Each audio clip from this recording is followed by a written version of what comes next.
جناب سلمان مدینے کی مسجد میں بیٹھے تھے اور دو صحابہ آپس میں گفتگو کر رہے تھے.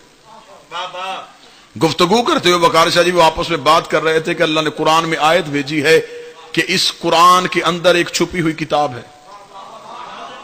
جسے مطہرون کے علاوہ کوئی چھو نہیں سکتا. وہ صحابہ آپس میں بات کر رہے تھے کہ قرآن کے اندر کون سی کتاب ہے, وہ کون سی کتاب ہے جو قرآن کے اندر ہے. ابھی صحابی بحث کر رہے تھے یا قریب سے سلمان گزرے. ایک صحابی نے کہا اس سے پوچھو یہ جو علی کا شاگرد ہے یہ بتا سکتا ہے اس کی تفسیر.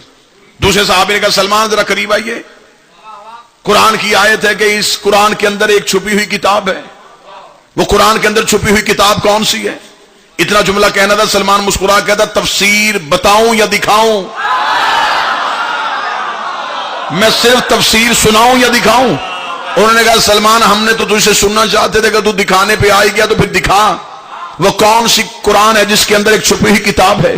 انہوں نے سمجھا تھا کہ شاید سلمان جائے گا اور الماری سے قرآن اٹھائے گا اور قرآن اٹھا کے اس کو کھولے گا, پھر کوئی آیت نکال لے گا اور اسے کہے گا اس کا مطلب کتاب ہے, اس کا مطلب کتاب ہے, اس کا مطلب کتاب ہے. سلمان نے قرآن نہیں کھولا, سلمان نے صحابہ کے ہاتھ پکڑے, چلتے چلتے زہرا کی دروازے پہ آ گئے, دہلیز سیدہ پہ آنا تھا. انہوں نے کہا ہم نے تجھے کہا قرآن کی آیت کی تفسیر بتا دے اور تو وہاں آ گیا جہاں تو ہر لمحہ بیٹھتا ہے, جہاں تو ہر لمحہ رہتا ہے. سلمان نے دہلیز سیدہ پہ ہاتھ رکھا, مجھے اس دہلیز کی عزت کی قسم, یہ ہے وہ قرآن جس کے اندر ایک کتاب چھپی ہے, یہ ہے وہ قرآن جس کے اندر ایک کتاب چھپی ہے.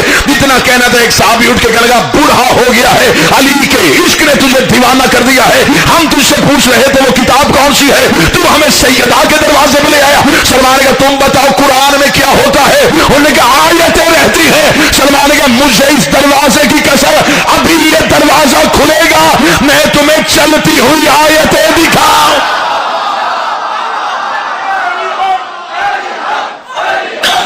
ایک ہی آگ تھا کیونکہ یہ دونوں انوار چلے ہی عرش سے تھے. نکاح بھی عرش پہ ہوا, ولایت کا اعلان بھی عرش پہ ہوا. جن روحوں نے اقرار کیا تھا وہ پہلے دن چن لی گئی تھی. اب بحث کرنے کا کوئی فائدہ نہیں, اب سر کھپانے کا کوئی فائدہ نہیں. ایویں وقت نہ ضائع کیا کرو کہ اس بندے سے بھی علی ولی اللہ منوا لیں, اس سے بھی منوا لیں. جنہوں نے ماننا تھا وہ مان چکے ہیں.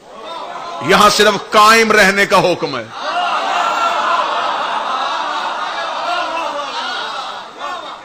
اس لیے تو ہم دن میں 5 دفعہ اس کی بارگاہ میں جا کے کہتے ہیں اہدنا الصراط المستقیم, ہمیں علی کی ولایت پہ قائم رکھنا. زمانہ تبدیل ہو گیا ہے, مشکلیں زیادہ آ گئی ہیں, علی کی ولایت پہ قائم رہنے کا حکم ہے. یہ نہیں ہے کہ آپ نئے سرے سے کسی کو منوائیں گے. عالم الست میں پہلے دن روز اول سے جن روحوں نے اقرار کر لیا تھا اب وہ علی کو چھوڑ نہیں سکتی. انہوں نے علی کی ولایت کا اقرار کر لیا تھا. خدا نے صرف جنت بنائی تھی, جہنم نہیں بنائی تھی.